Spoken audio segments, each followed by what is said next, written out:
इतिहास रचा है सूबेदार नीरज चोपड़ा ने। भारत के लिए पहली बार ट्रैक एंड फील्ड की हिस्ट्री में किसी ने गोल्ड मेडल जीता, क्या कहेंगे? सबसे पहले तो मैं उन्हें अपनी शुभकामनाएं दूंगा, नीरज चोपड़ा जी को, बजरंग पूनिया जी को, हमारी बहन जिन्होंने चांदी से शुरुआत की थी इसमें वेट लिफ्टिंग में, तो सभी खिलाड़ियों को, हॉकी खिलाड़ी हैं जितने भी खिलाड़ी गए हैं बड़ी मेहनत से गए हैं, गरीब किसान मजदूर के बेटे हैं और बड़ी लंबी लड़ाई लड़कर टोक्यो तक पहुँचे हैं।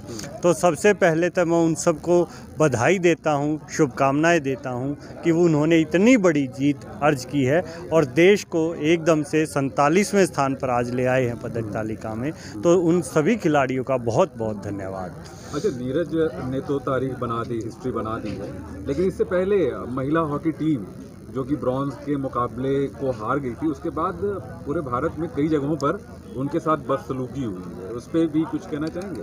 देखिए, जिसने भी ये किया वो बहुत ही गलत है, निंदनीय है।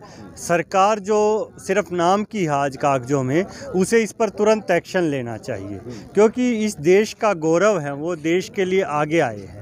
बहुत से खिलाड़ी हैं, यहाँ बुलंदशहर के सतीश जी हैं, शायद देखा होगा आपने बॉक्सिंग में, उनको कोई मेडल नहीं मिला लेकिन वो किस जज्बे से लड़े हैं, उनको कितनी चोटें आई हैं। तो मैं उन सभी खिलाड़ियों का भी धन्यवाद करता हूँ और मेरी नज़र में सारे खिलाड़ी एक समान हैं, चाहे उन्होंने कुछ एक ने ज़्यादा मेहनत की, पदक ले आए, कुछ एक फिज़िकली दिक्कतों की वजह से, या हॉकी टीम हम कहें फैसिलिटीज़ की वजह से। मैं सुन रहा था शिवाज जी को, जो कोच गई हैं महिलाओं के साथ, वो बता रही थी कि जो खिलाड़ी खेल रही हैं उनमें से 3 खिलाड़ी उनकी एकेडमी से हैं जहाँ पे महिलाओं के लिए शौचालय भी नहीं है। ऐसी परिस्थितियों से लड़कर वो इस पोजीशन पर पहुँची हैं, तो तहे दिल से सभी का बहुत बहुत आभार है। एक बात आती है कि जब इंडिया गोल्ड मेडल लेके आते हैं, जो जीतते हैं, चाहे जो भी मेडल हो, लेकिन जो नेता है वो होड़ मच जाती है क्रेडिट लेने की। लेकिन भारत में ऐसे बहुत से ओलंपियन में जो खेले हैं, आज कोई मछली बेच रहा है,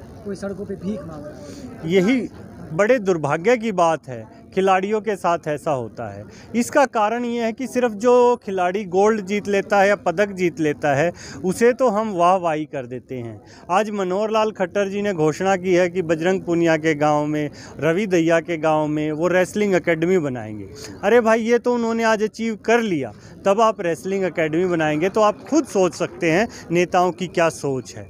नेता जीतने के बाद ही मदद करने के लिए आते हैं, और इस देश में जहां भारतीय जनता पार्टी की सरकार 5 किलो अनाज देते हुए 25 मंत्रियों के उसके ऊपर फ़ोटो छाप देती है, तो क्या कहा जा सकता है। लेकिन सभी खिलाड़ियों को मूलभूत सुविधाएं मिलनी चाहिए ताकि देश आगे बढ़ सके और ज़्यादा मेडल आ सके। गोल्ड मेडल जीता नीरज ने, तो ट्विटर पे प्रतिक्रिया आई, कई लोगों ने लिखा कि हरियाणा के लाल ने रच दिया इतिहास। तो उनकी क्लास लेने के लिए नीचे लोग आ गए कि आप लोग हरियाणा का क्यों बोल रहे हैं, वो तो भारतीय हैं। इस पर भी बहुत बहस हुई है कि क्या किसी राज्य का नाम लेना भारतीय होने से कम है, या फिर भारत के साथ ये निंदनीय है?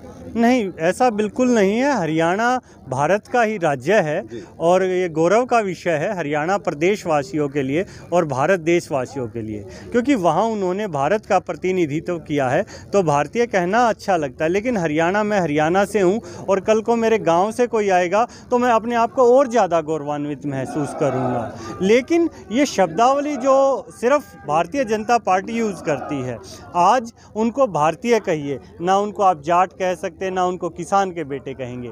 और जब ये किसान आंदोलनरत जो हैं, इनको हम कहते हैं नहीं ये किसान भारतीय हैं, तो सरकार क्या कहती है, नहीं कुछ जाट हैं, कुछ खालिस्तानी हैं। ये सरकार का जो दोगलापन है वो बहुत ही गलत है। भारतीय हैं तो सभी भारतीय हैं और सभी भारत की एकता और अखंडता के लिए हमेशा तैयार रहते हैं। भारतीय एथलीट लगातार इस ओलंपिक में मेडल जीत रहे हैं जी, और पिछले ही दिन आपको पता होगा 230 करोड़ रुपए बजट से, खेल के बजट से काट दिए हैं सरकार ने। और दूसरी तरफ मोदी जी जो है बड़े बड़े पोस्टर्स लगवाते हैं, खिलाड़ियों का प्रोत्साहन भी करते हैं, तो ये एक दोहरी नीति सरकार चल रही है।